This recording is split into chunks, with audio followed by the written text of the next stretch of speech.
السلام علیکم ورحمۃ اللہ وبرکاتہ۔ رب اشرح لی صدری ویسر لی امری واحلل عقدۃ من لسانی یفقہوا قولی رب زدنا علما اللہم فقہنا فی الدین۔ جی تو آج ہم پڑھیں گے رکوع نمبر 2 سے۔ جیسا کہ آپ کو پتہ ہے کہ موسیٰ علیہ السلام کا تذکرہ چل رہا ہے، اور ہم نے کل پڑھا کہ موسیٰ علیہ السلام کو اللہ تعالیٰ نے نبوت کب دی؟ جب وہ مدین سے واپس آ رہے تھے تو اللہ تعالیٰ نے ان سے کچھ کلام کیا اور پھر ان کو اپنے کچھ معجزے بھی عطا کیے۔ جو نبیوں کے پاس خرق عادت چیزیں ہوتی ہیں اسے معجزہ کہا جاتا ہے۔ خرق عادت سے مراد ہے جو عادت سے عام طور پر عادت سے ہٹ کر چیز ہوتی ہے۔ تو جیسے ہم نے کل موسیٰ علیہ السلام کے بارے میں پڑھا تھا کہ ان کی جو لاٹھی تھی جب اس کو پھینک دیتے تھے تو وہ سانپ بن جاتی تھی۔ تو اس طرح عام بندہ اگر اپنی لاٹھی کو پھینکے گا تو وہ کبھی بھی سانپ نہیں بنے گی، ٹھیک ہے۔ اسی طرح موسیٰ علیہ السلام جب اپنے ہاتھ کو اپنے پہلو میں ملاتے تھے تو وہ جب نکالتے تھے تو بہت زیادہ چمک رہا ہوتا تھا روشنی کی وجہ سے۔ تو عام بندہ اگر ایسا کرے گا تو نہیں ہوگا۔ تو معجزہ اسے کہتے ہیں جو خرق عادت چیز ہو۔ خرق عادت چیز کو معجزہ کہتے ہیں جو عادت سے ہٹ کر ہوتی ہے۔ اور معجزے کا جو لفظ ہے نا، یہ نبیوں کے ساتھ خاص ہے۔ معجزے ہمیشہ نبیوں کے ساتھ ہی ہوتے ہیں، اور جو عام لوگوں کے ساتھ اور اللہ کے نیک بندوں پر ہوتے ہیں انہیں آپ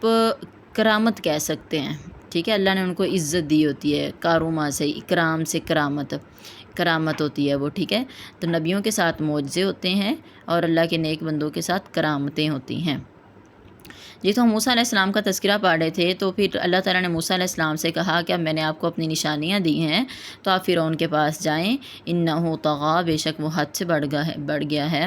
قال رب اشرح لی صدری ویسر لی امری واحلل عقدۃ من لسانی یفقہوا قولی۔ قال، اس نے کہا موسیٰ علیہ السلام نے، ربی، اے میرے رب، اشرح، تو کھول دے، لی، میرے لیے، صدری، میرا سینہ، ویسر لی، اور آسان کر دے میرے لیے، امری، میرا کام، واحلل، اور تو کھول دے، عقدۃ، گرہ، من لسانی، میری زبان کی، یفقہوا، وہ سمجھ سکیں، قولی، میری بات۔ تو یہ اس دعا کو موسیٰ علیہ السلام کی دعا بھی کہا جاتا ہے کہ موسیٰ علیہ السلام نے اپنے علم کے لیے اور اپنے حافظے کے لیے اور اپنی زبان کی لکنت کو دور کرنے کے لیے، فصیح زبان کے لیے اللہ تعالیٰ سے کون سی دعا کی تھی؟ تو اس دعا کو موسیٰ علیہ السلام کی دعا کہا جاتا ہے، رب اشرح لی صدری ویسر لی امری واحلل عقدۃ من لسانی یفقہوا قولی،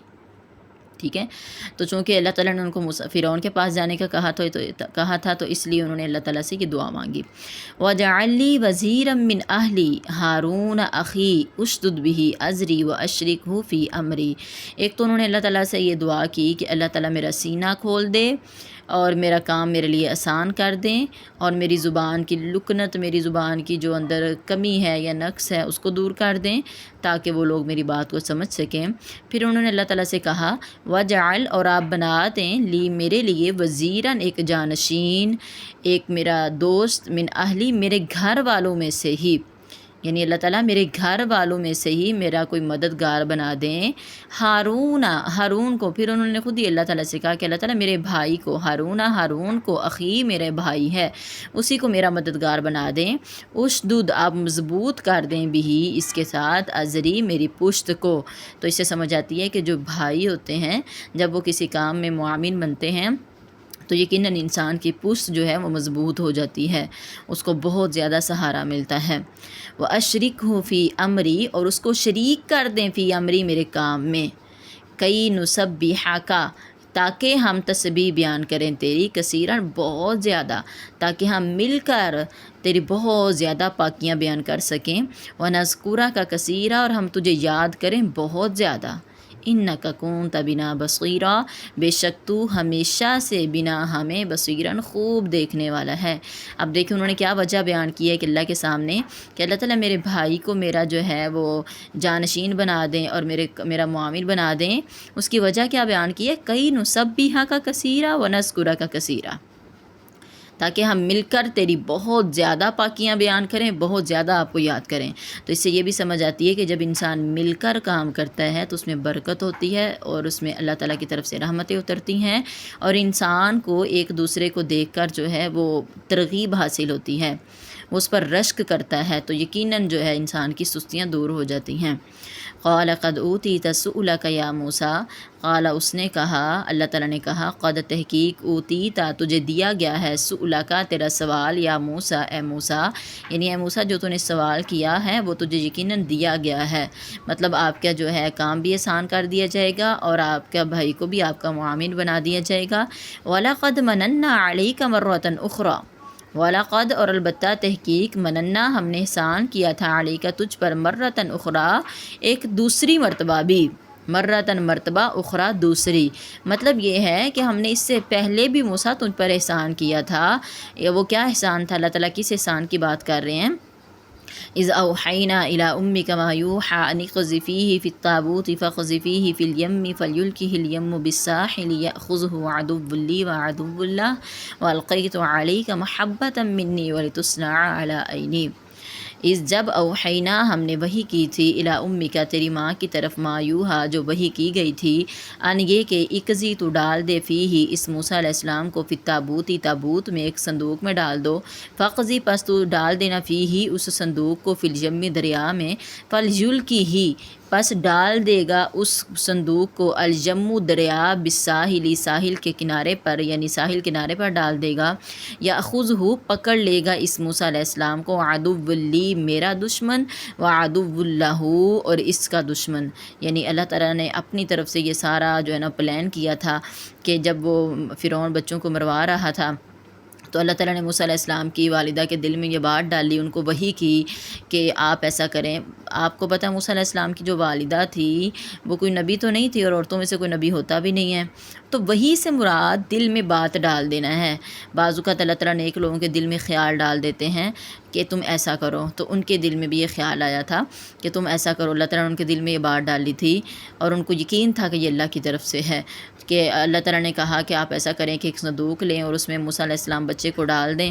اور اس کو جو ہے نا وہ دریا میں ڈال دیں۔ تو دریا جو تھا نا وہ موسیٰ علیہ فرعون کے گھر سے، فرعون کے گھر کے آگے سے گزرتا تھا، تو جب وہ اس کے جو وزیر مشیر تھے، جب انہوں نے ایک صندوق آتا دیکھا تو انہوں نے اس کو پکڑ لیا اور جب اس کو کھولا تو اس میں بچہ تھا، پھر وہ فرعون کے پاس لے گئے، تو فرعون کی بیوی حضرت آسیہ علیہ السلام نے کہا کہ ہم اس کو اپنا بچہ بنا لیتے ہیں۔ تو اس طرح اللہ تعالیٰ نے اللہ تعالیٰ کی طرف سے یہ سارا پلان تھا۔